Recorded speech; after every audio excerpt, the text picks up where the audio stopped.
Just before, today was a busy day and Parliament was adjourned. And while leaving the Parliament, I asked a fellow member of Parliament. I asked an MP, today we have a very important discussion going in the Constitution Club. It is about human-wildlife conflict. Aren't you coming over there? He replied, see, my constituency doesn't have any wild animals, so I'm not coming. But then, I just wondered what was his thought process. What made him speak in such a way? That is one of the major reasons why this problem, human-wildlife conflict, is being unanswered.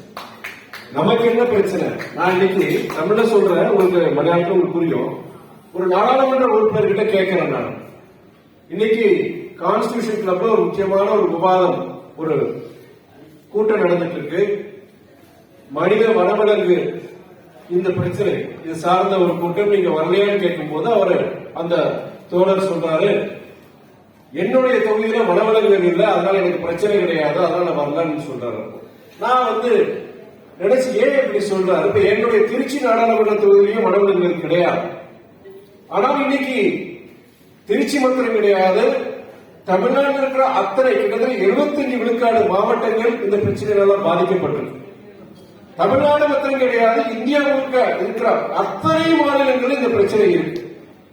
Every district, every state is being affected by this human-wildlife conflict.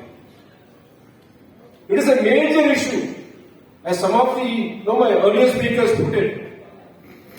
It is not only farmers who are suffering. It is not only about a livelihood issue. Lives are being lost. இது விவசாயம் சார்ந்த பிரச்சனை மாத்திரம் கிடையாது, வாழ்வாதாரம் சார்ந்த பிரச்சனை மாத்திரம் கிடையாது.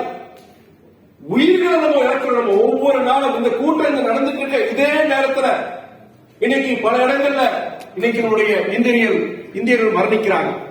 யானைகளால, காட்டு எருமைகளால, காட்டு பன்றிகளால. இவங்களுக்கு குரல் கொடுக்கிறதுக்கு ஆள் கிடையாதா? அதுதான் இன்னைக்கு கேள்வி. இன்னைக்கு ஒரு சக நாடாளுமன்ற உறுப்பினர் என் பிரச்சனை கிடையாது, என்னுடைய தொகுதியில் வனவிலங்குகள் கிடையாது அப்படின்னு சொல்லும் பொழுது இந்த அணுகுமுறை தான் பிரச்சனை. நான் அதனால வரும்பொழுது நான் யோசிச்சுட்டு வந்தேன்.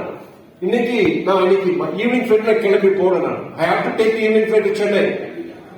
But even then, I understood this is a very important issue. The policy makers need to be the voice for the voiceless. எங்களுடைய தலைவர் வைகோ மாதிரி குரலற்றவர்களின் குரலாக இருக்க வேண்டியது ஒவ்வொரு பொதுவாக இருக்கிற ஒவ்வொருடைய கடமை.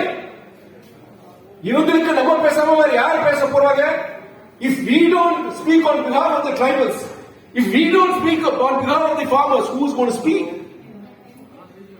These people don't have much clout.